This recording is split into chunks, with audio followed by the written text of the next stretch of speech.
Hello Nick, welcome to Nairobi and thank you very much for finding time to speak to Nation Media Group staff.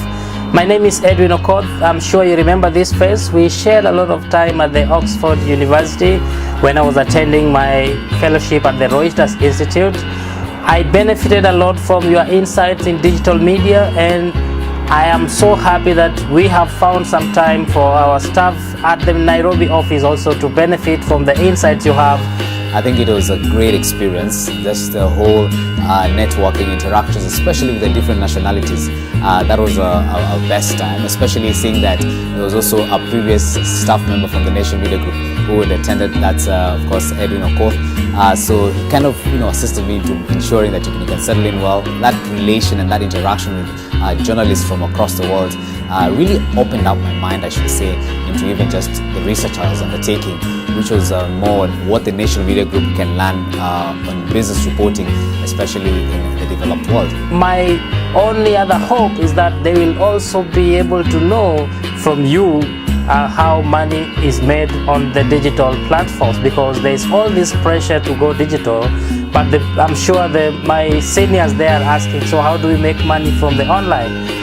It's also a subject I'm keen on in pursuing and looking into while I'm here at the Columbia University, where I'm undertaking my Master of Arts in Journalism. I'm just a week old here. So Nic Newman was actually one of the thought leaders at our time when we were the Reuters Institute of the Study of Journalism, and he's well known for his report on looking at towards the digital news report, which just encompasses a whole host of different countries and what they're doing to embracing this digital wave, especially in the newsroom. So having him come to Kenya on the sideline of his training with the BBC and the Kenya Broadcasting Corporation, it's really an honor and a privilege for the Nation Media Group to leverage on this opportunity and to learn as much as we can from him. It's unfortunate that I will not be there to welcome you, but I would love to teach you 3 Swahili words. I'm sure I'll do it next time somewhere else, but enjoy your time there. Share with them as much as you can, and all the best. So of course, special thanks to the Nation Media Group for having really pushed this learning and development agenda forward. Not only the Wincott Fellows who are at the University of Oxford, but there are many other journalists who've traveled far and wide and received awards, and the companies allow them to just go out there, gain the skills and come and implement them in the company. And of course, on behalf of the Wincott Fellow, that's of course Edwin, who's now at the University of Columbia, who's gone for his Masters. It's really to wish Doreen Wainaina the very best. She leaves to the University of Oxford, going to take her fellowship studies. So of course, we want to wish her the best and to welcome her into this Fellows Club at the Nation Media Group. It's a journey for sure, but we have begun.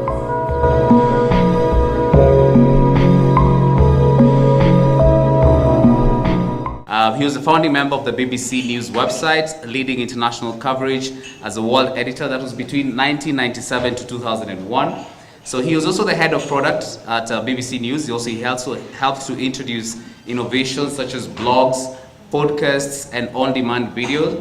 Now, most recently, he led the digital teams in developing websites, mobile and interactive television applications for news, sports, and weather.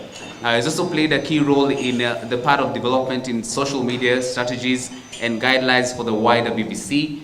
Now, he's currently a visiting fellow, of course, at the Reuters Institute and a consultant on digital media. I should mention that he's married with 3 children and lives in London. Actually, he flew in last night, and I'm not sure you had enough rest, but he's managed to make time for us today. So, Nick, thank you for agreeing to this call, and welcome on stage to address us. Okay, another round of applause, please. You can do that. Hello, everybody. It's really, well, first of all, just say thank you for that welcome. It's an incredibly warm Kenyan welcome, and on video, a huge amount of effort's gone into it, so I really appreciate it. It's really nice to be here at the Nation. I was actually last here in 1988, so that's a long time ago. I think Kenya was then still a one-party state, so there has been a huge change in Kenya politically. There's been a huge change in the media market in terms of the level of competition. But what I'm going to talk about today is the enormous changes that have been in technology. And through my life since 1988, there has just been, the news industry has been at the center of this digital storm. So first of all, we had sort of satellite technology that enabled 24-hour television. We've had this explosion of choice and competition because there's been an expansion of bandwidth. And then we had the internet, of course, which kind of changed everything, and we thought that was huge. And then we had mobile phones, which shrunk everything down and changed things again. So my own personal journey has been through this, enormous change, mainly with the BBC, but now with many other companies.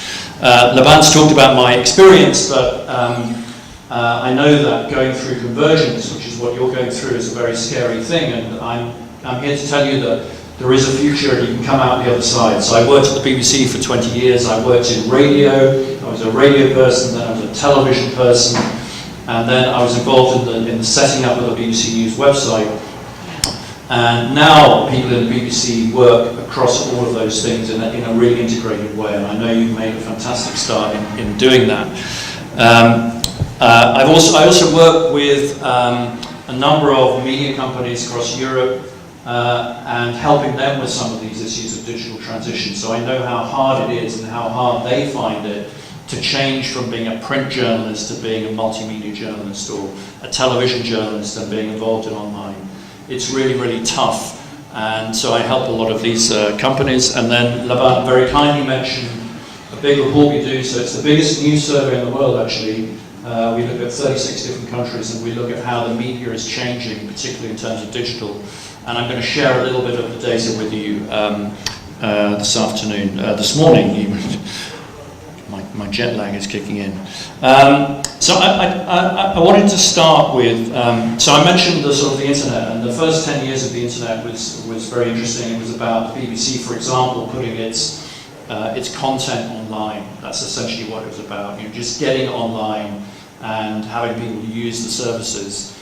But I think over the last 5 years, we've really seen digital kick in, and I think the combination, two things that have changed it are the mobile phone, which you know incredibly well in Kenya because so many people access the internet through the mobile phone, but also social media, the networks like Facebook, which have kind of opened things up and changed things.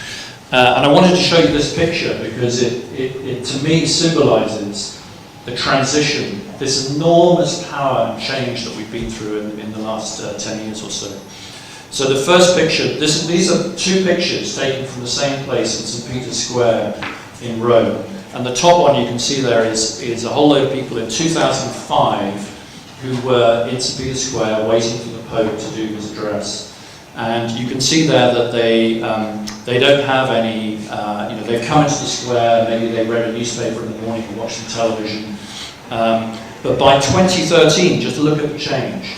Every single one of those people in the square has this sort of very powerful personal connected device, which means that at any time they can get information from anywhere in the world, streaming in, they can access information at the touch of a button.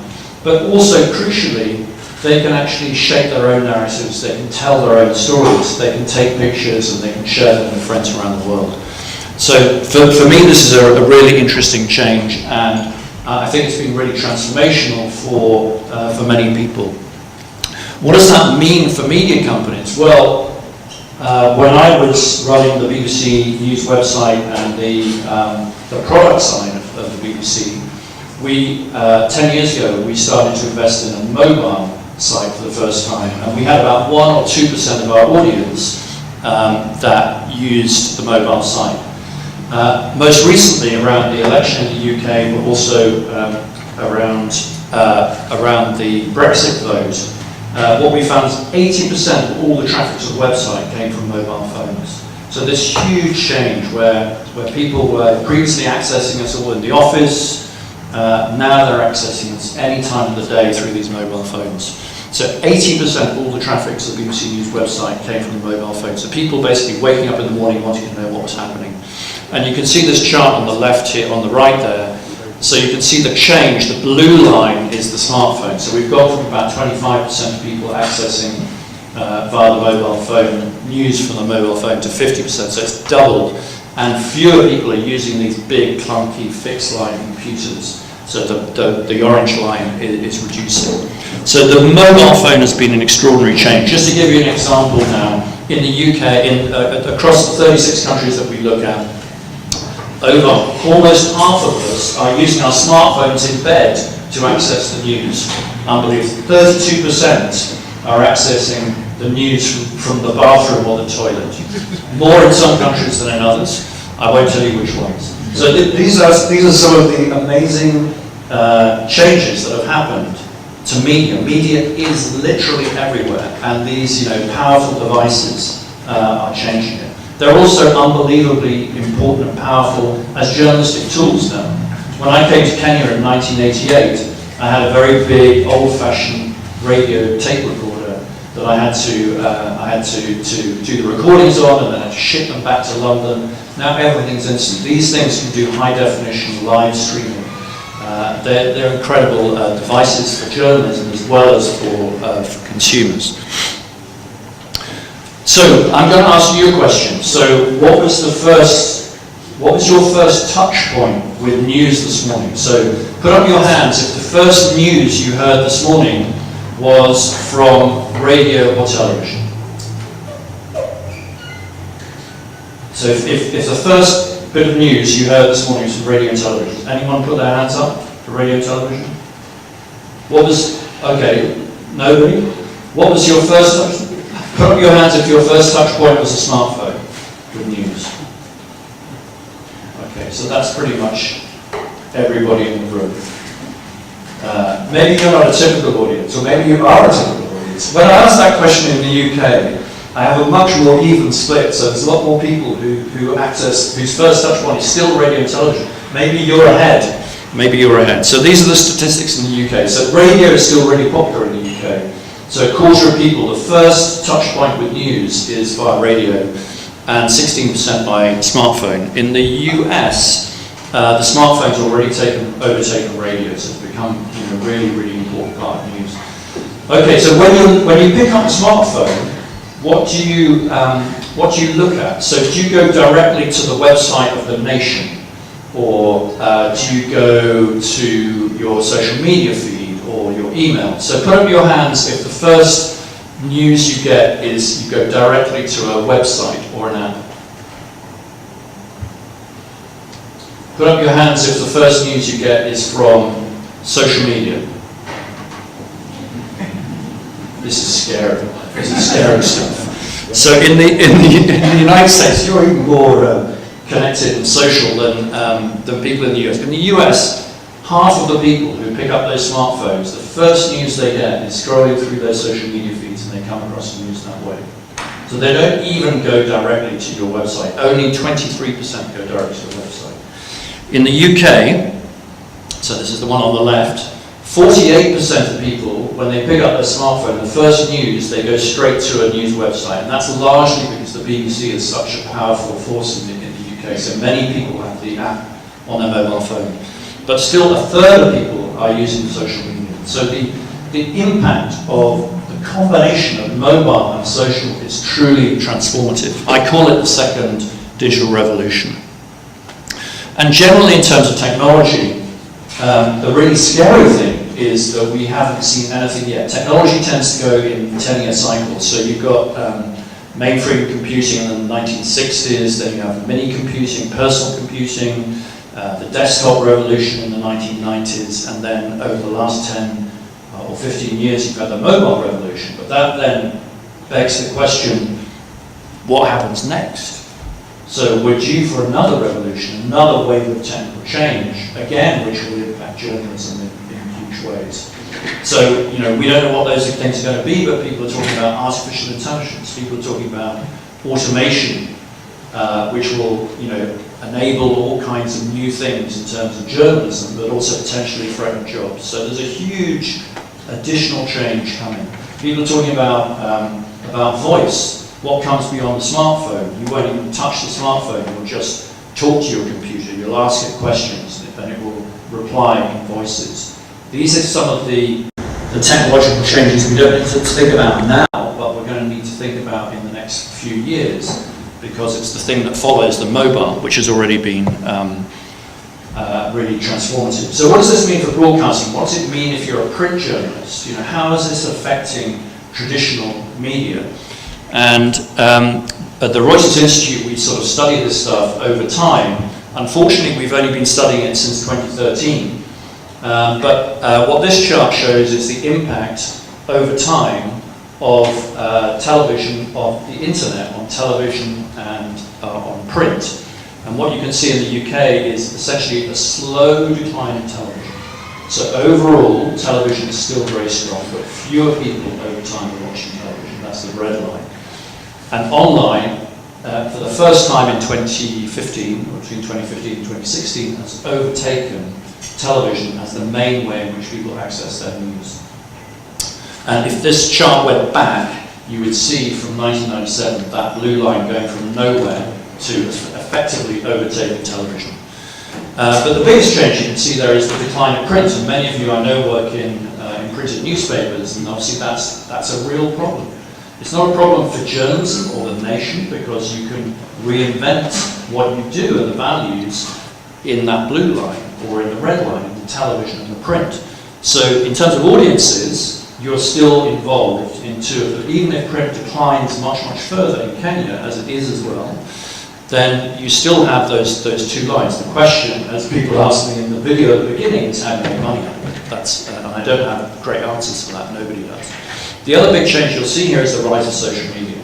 So in pretty much every country we've looked at, social media has gone from 1%, 2% to something like 40-50% of people in most countries accessing their news via social media in the way that you just described by putting up your hands earlier. But the really interesting thing is, if you look behind those overall headlines, is the sort of generational splits we see in media behaviour, which I think are quite extraordinary. So this chart shows by demographics, so the dark blue line is the youngest, 18 to 24s, and then the older groups, so 45 plus is the purple, and then the grey on the right hand side. And you can see there that essentially there's a split where older people, their main source of news, the thing that they prefer, is still television news. And you know, I'm still a creature of habit. I pick up a newspaper every morning, a printed newspaper every morning, because that's what I've grown up with. And I watch the television news at a particular point of the day, and I've grafted on top of that digital news habits. So I also use my mobile phone. So older people, kind of, they're true to the media they grew up with, whereas younger people, digital natives, just grew up with digital. And so their first instinct is to go for the computer, is to go for the mobile phone, is to go for social media. So today, this is average across, this is in the UK, and what we see is more under 25s say that they prefer social media than television news as their main source of news, as the main way in which they get most news. And the question for us is, well, you know, where does that leave media brands like The Nation? If the future is people want to get their news from social media, how are you going to make money out of that? How are you going to engage people in the way that you engage people in the past? This is a truly transformational, generational challenge that you face as well. And what does that mean? So as traditional brands move from television, radio or print to digital, what does it mean in terms of audience? Because there's so much more competition, it tends to mean a loss of audience for many brands. These are the three biggest news brands, media brands, broadcast brands in the UK. So the BBC on television and radio reaches about 70% of people every week with its news programs, much more than that for everything it does. But online, even though it's the biggest in the whole of the UK, only reaches around half. So there's been a drop in audience. So as more and more people move to online, there's a potential drop of audience. There's a media company in the middle there called ITV, which was the biggest, so apart from the BBC, it was the other commercial news provider, television news provider.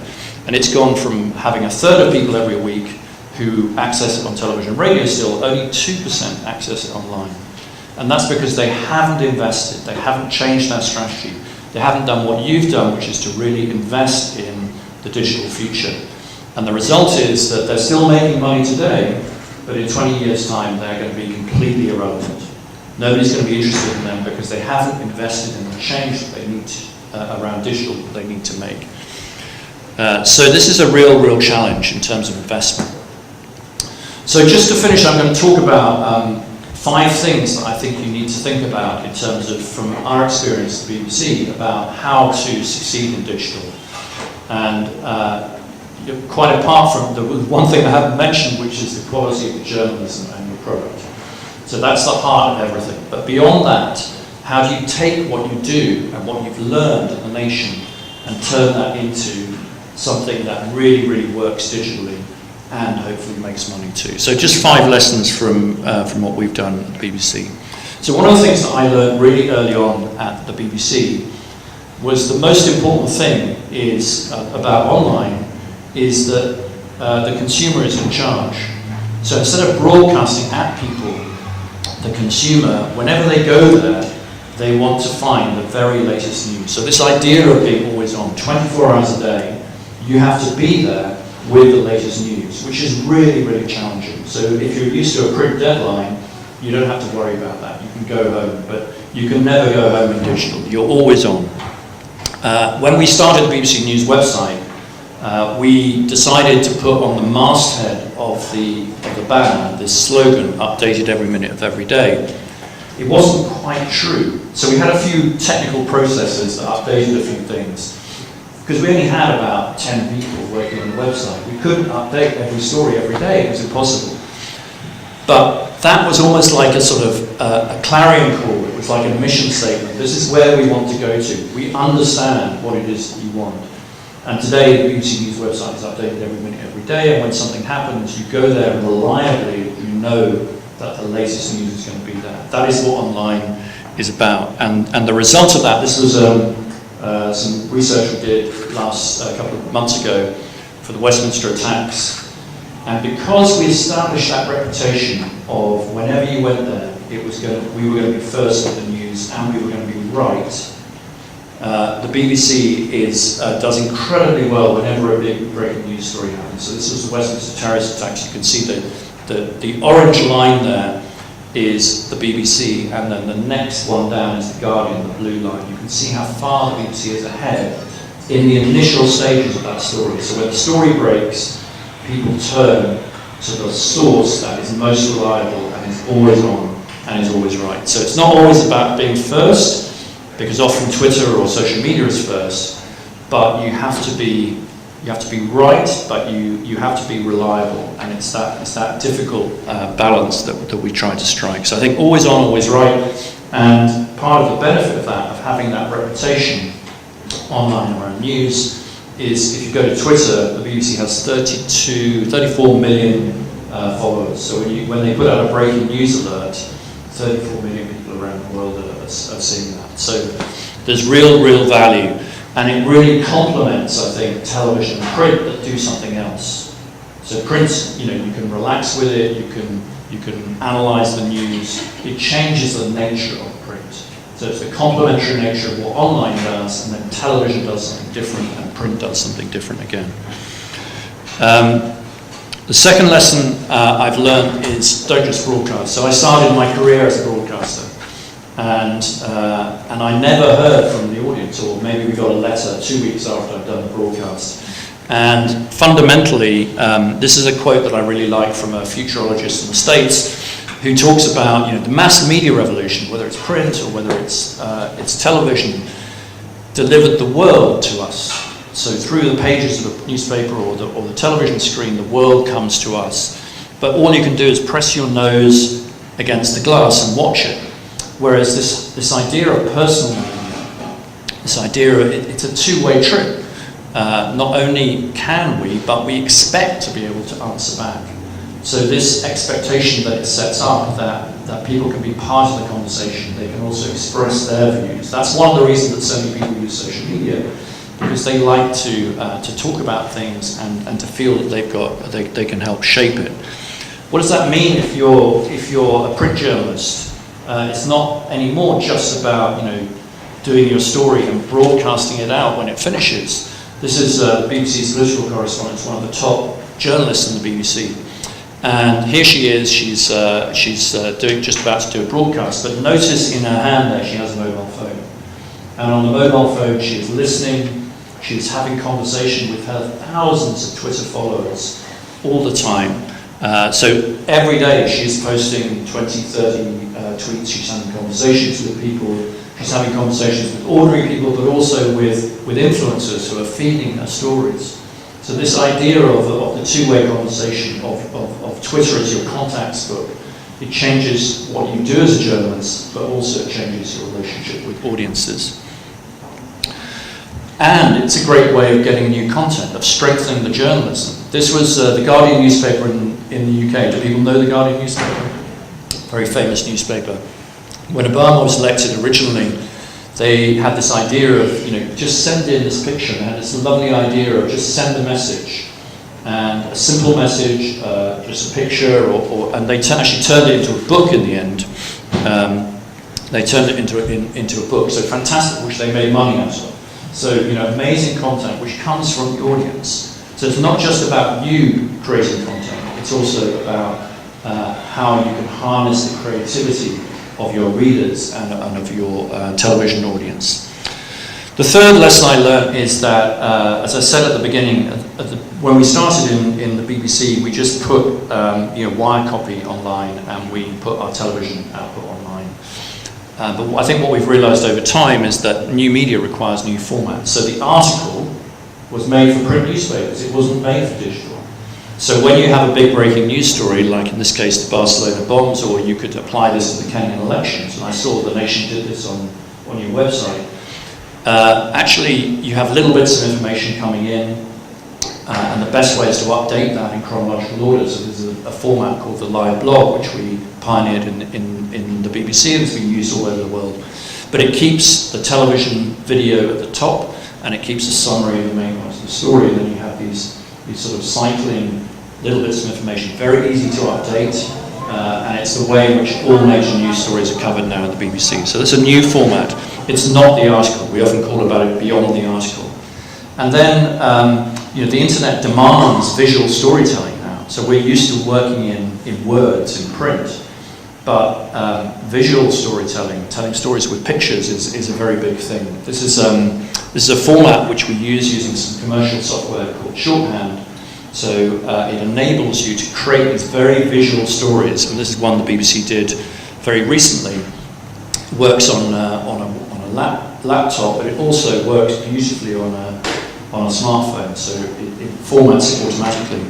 And it's a way of telling the story in a very visual way, but allowing, it's like a documentary, a long read, and it's a new format which we're learning how you tell rich stories on the internet, so it's not just about articles. Obviously mobile changes things enormously, and if you use services like Twitter and Snapchat, you'll have noticed that you kind of swipe across and your story is revealed. One screen tells you something very simple, again very visual.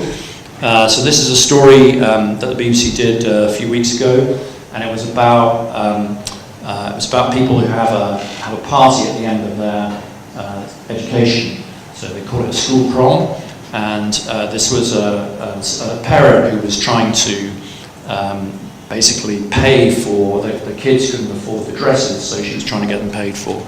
And so they created this story which has 8 screens where she explains what's going on. And again, every screen is visual, it's got a very small amount of content, and they incorporate material from social media, and then there's videos, and then they ask, do you like this format at the end? So this is much more like Twitter or Snapchat. It's a format that's designed first for the mobile phone. It's not something you've done on the print and then push into a mobile phone. You'll know about video. So most of the video that works in social media is not the video that you're producing upstairs on Nation TV. So this is an example. So because it's in Facebook, it's square, so the aspect ratio is square, but also it has the sound off, because by default Facebook has the sound off, so you have to do these captions. It's a different type of video, it's a different format of video. And the BBC has had huge success in delivering this and taking this content to where people are. So that's the third lesson. And this is just a visual illustration of what I've been talking about in terms of new formats. So when we started the BBC News website, we had an article, we produced articles, and we produced lists of all of those articles. So the front page of your website. That's basically what we did. And literally in the last 5 or 6 years, we've seen this explosion of new formats. Some of them require more time, like virtual reality or that visual story I told you about. Some of them require very little time. So it might just be a GIF or a card, something really, really simple. Some of them you're doing on your own website. Some of them you're taking all of that content onto other people's websites. And so you've gone from that to something like this. So you can see that you've got live video, long form video, you've got little votes you can do, cards, you've got news alerts you can do to a mobile phone. I mean, the possibilities are endless. The problem is, how do you pay for them and how do you reorganize your newsroom to be able to deliver the right content to the right person at the right time? It's a huge challenge, and I don't pretend to know all of the answers to it. Fourthly, take content of where people are. So I've kind of mentioned that already. Most people are consuming news within social media, so don't just think about traditional platforms. This was a BBC programme called Newsnight, which is the top current affairs programme in the UK. Does anybody have any idea how many people watch that programme on an evening in the UK? Show any number. Any number. It's about 400,000 people. So about 400,000 people watch the top current affairs programme in the UK. So not very many people anymore, it's declining. But on YouTube, this interview, which came from that programme, recorded for that programme, got 9 million viewers. So not only was it more people, but it was also a different kind of person. It was reaching younger people that the BBC really struggles to reach through its traditional television programmes. So it's not replacing what you do on television, but it's just additional ways of reaching people and reaching out to them where they are, whether it's YouTube or Facebook or Snapchat or Apple News or Google. Some of these are not yet available in Kenya, so you don't have branded opportunities for some of these, but some of them are already available, and you can take your content and there are increasingly monetization opportunities within these platforms as well. And the fifth one is this idea of what you've been doing here, which is how do you make all this work? It's impossible to take all of these new platforms, whether it's Snapchat, and create another team for it. You can't do print and then television on the 4th floor and Snapchat on the 7th floor and Twitter on the 9th floor. It's impossible to scale it that way. You have to reorganize the way your newsroom works. And this is what the BBC has broadly done. It's created this sort of single newsroom here, which has, the idea is you do the journalism once, do the planning once, so you're organising your correspondence and what you're going to cover in one place, so one single planning, and then you still have specialists who output that for the newspaper or for television or for online, and or for Facebook. You need experts who do that, and the key is how can you do it in the most efficient way. So that's enabled the BBC to open up new services, so more television services in languages than it's ever done before through efficient use of technology. I was talking earlier about automation. They're trying to do that kind of thing as well. So that's the idea, and they've spent a lot of money, a lot of time to try and really integrate and use all of the skills of the organisation to create a new kind of organisation that works for consumers wherever they are. One news operation, multiple outputs. So this is just a scheme of where that is. So you can see news gathering in the centre, a single meeting, single planning, and then all of the different outputs that are really focused on the needs of a particular audience or a particular platform.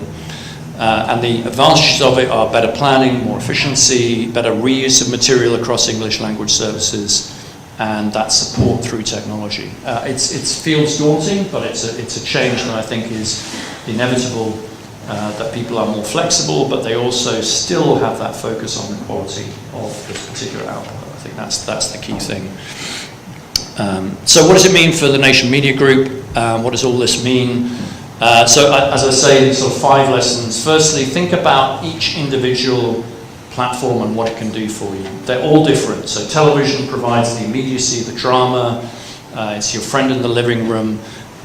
Internet is about being always on. It's about having that content there when the consumers want to pull it there. And it's about focusing the services you have on fundamentally on up-to-date, accurate news as the priority, and then you can build on top of that additional services. That's what brings people back. Secondly, news as conversation. So don't think about it purely as broadcasting at people. Think about how you can develop relationships. Ultimately, that will be good for commercial as well. If you can have loyalty, if you can build relationships, that will benefit you commercially. And it will benefit your journalism. If you have a connection with people, they're more likely to give you stories. Harness the creativity that people have to help create their own content and help improve your journalism at the same time. Thirdly, embrace new digital formats. You will not be successful purely by reciting what you have on television. Yes, absolutely take the key moments and put it online. That makes sense. But beyond that, you have to create digital formats that work digitally. And that will require investment, it will require change. Embrace new platforms. So don't expect everyone to come to the Nation websites. You know, you have to focus on that, and I think that's a really important strategy. You have to make sure that your websites are the best place in the world and that your loyal audience is going to come there.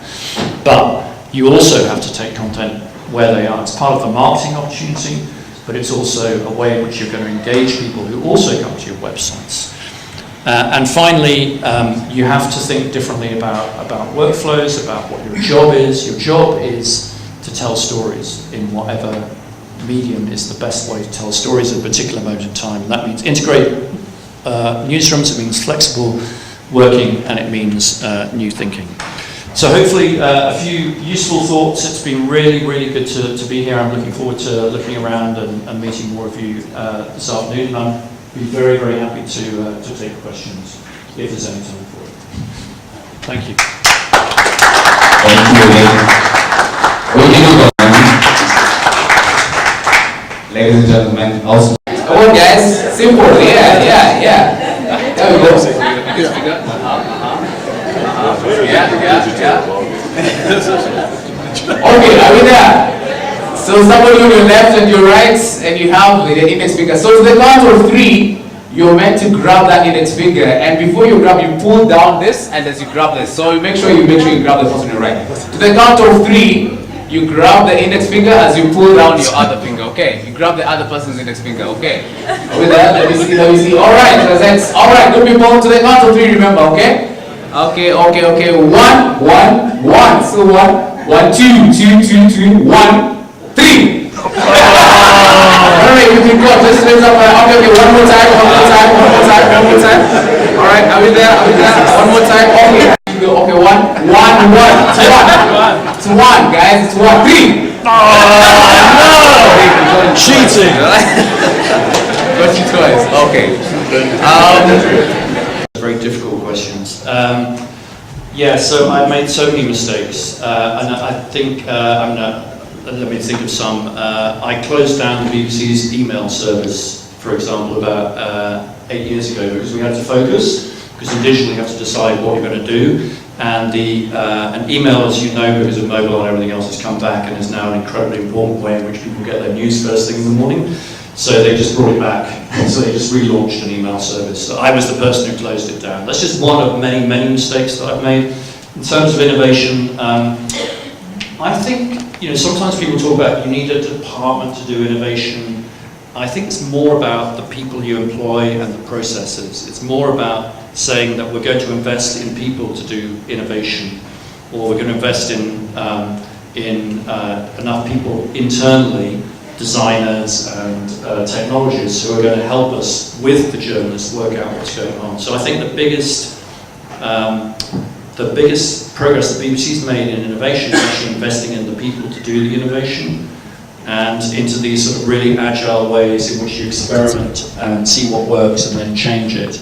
And it's really hard for the BBC, because it's a very bureaucratic organisation, to change and to actually allow people to experiment and make mistakes. But you have to do that in digital, because nobody knows. You can't plan it at the beginning because you don't know whether it's going to work or not. So you have to do lots of little experiments, and so that's one of the things I've really learned, I think. Thank you. Okay, my name is Peter. Thank you, Nick, for sharing your insights. My question is what you on driving cars, coming up with new inventions.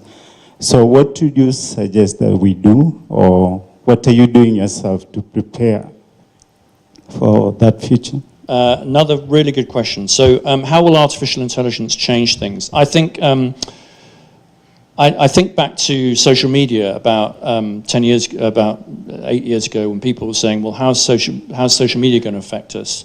And the truth is it affects news organizations in many different ways. What social media did in the end, it affected the way you did your journalism, it affected the way you distributed your journalism, and so different people in the organization needs to think about it differently. I think artificial intelligence will definitely affect how you reach individuals with stories. So it starts to open up the possibility for a consumer to deliver the right content at the right time. So for example, one of the earliest places where we're going to see it, I think, is in understanding what people want delivered to their mobile phone screen, to their lock screen.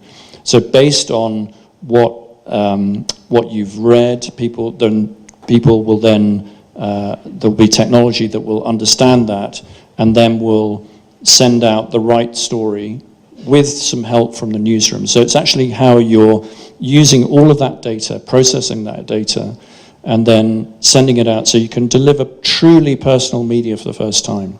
So I think in distribution, as a journalist, I think one of the problems you face is how do you keep on top of all the things that are going on, all the sources? It used to be really easy, you just looked at an artificial intelligence, artificial agents you'll have on your mobile phone that will start to alert you when something relevant to your journalistic beat is breaking.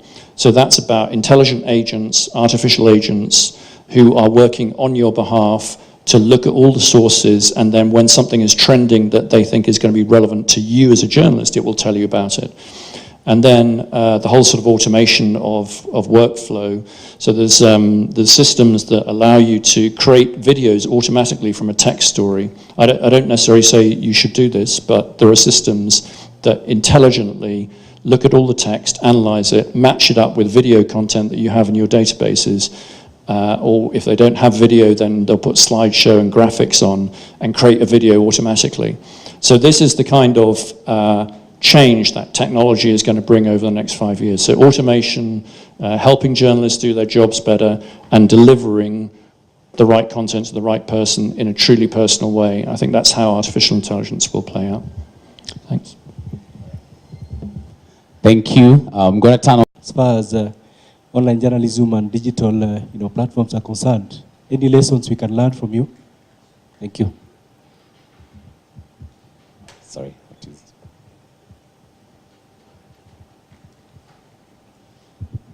Yeah, so the question was about fake news. So I think the term fake news is really difficult because obviously Donald Trump uses it to describe anything he doesn't like. But there are different kinds of fake news. There's fake news where people are making stuff up to earn money for themselves. There's fake news where foreign governments are trying to influence elections. Then there's sort of hyper-partisan news where there's a little shred of truth there, but they've exaggerated it to the extent that it's misleading to people. And all of those things are going on in the UK and the US in particular, less in many other countries, and I know you've had a few instances here in Kenya. And I think it is going to be one of the true issues of our age, which in many ways I think means that there's a renewed hope for traditional media companies actually, because people are beginning to realize that even though they're consuming news in Facebook and all these places, maybe they can't rely on it as much as they thought they could. So I think that for me, the key thing that you have to hold on to through this digital change is the quality and values that you have as journalists.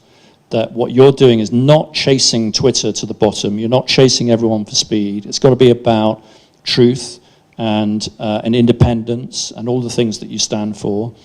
And you have to shout about that. And I think that fake news in many ways will help traditional media organizations that really focus on doing that well. But I don't think this is going away, because I think technology will also help bad people try and manipulate news, because it's going to be in their interest. So I think that's part of the role of media companies, is to fight against that, to have fact checking, to show their workings better, to be accountable, and to stand up and demonstrate the credibility that you have. I think ultimately people will respect that.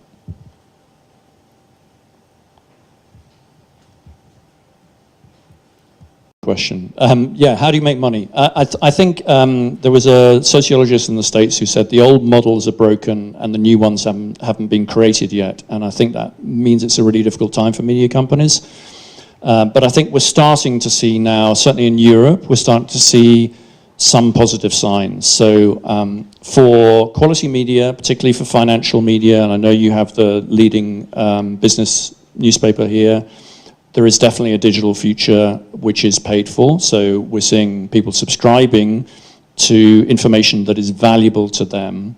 And obviously financial news is one niche, but I use the word niche because people are looking at other niches, technology or entertainment or other places where you have, that the internet allows you to do one thing really, really well and to really own it, and then to own the advertising around it.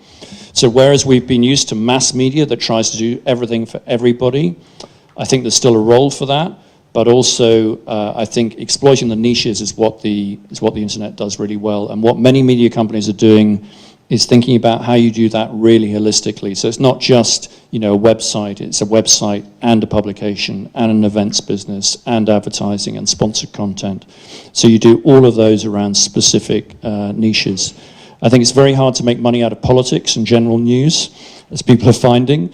So I think the benefit that you have in the nation is how these things work together. You have economies of scale from having television and print, and not many people have that. And really having audiences across those whole areas that you can then have a single sales force that delivers across all of those things, maybe in partnership with other people as well. So scale on the one hand, niche on the other hand.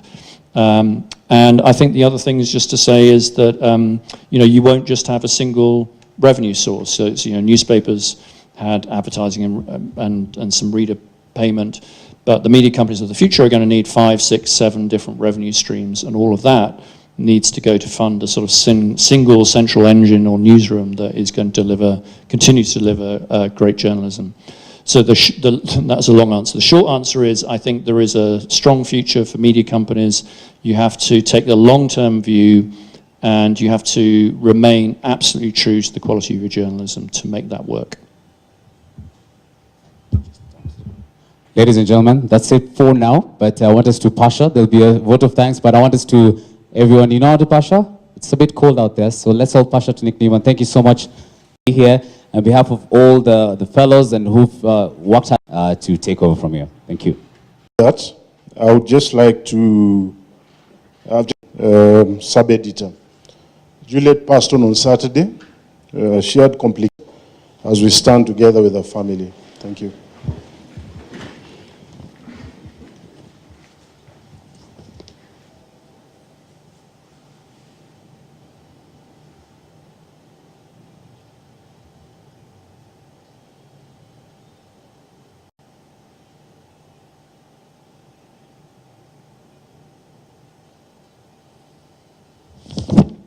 Thank you very much.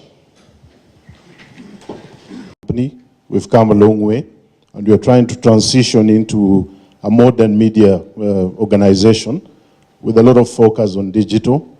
We've got a strategy which I think has been espoused very clearly here. We are pursuing a digital-first model, and everything we're thinking about is digital-first. So that means quite a lot of things, and we're trying to grapple with the definition of that. At the moment, probably it's a little bit fuzzy, but in the fullness of time, it's becoming a lot more clearer, especially with presentations as powerful as what you're doing, sharing experiences that you've had elsewhere. I think we've come a long way. I remember our proposition a few years back was that we outsell our competition by 4-1, and that was powerful enough to give us business. But I think today that's no longer valid, because media consumption and preferences have changed quite a lot. And I think that's what we're trying to understand as a business. Before I conclude, I would like to invite our CEO to just say one or two words, because this is a topic he feels very passionately about. Joe, please. I actually thought I was not going to say anything, but so as it may be, I'll always be asked to say a couple of things.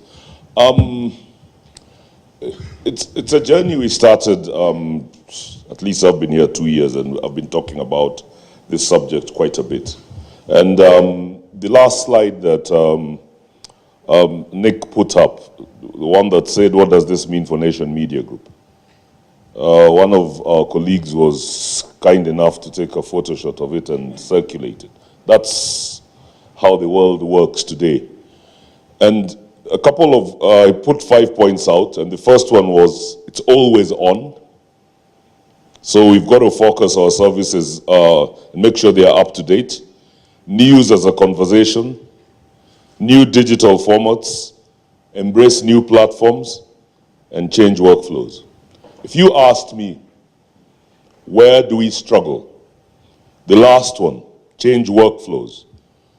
We really, really struggle. We still seem to think that doing things the way we've always done them will allow us to be competitive.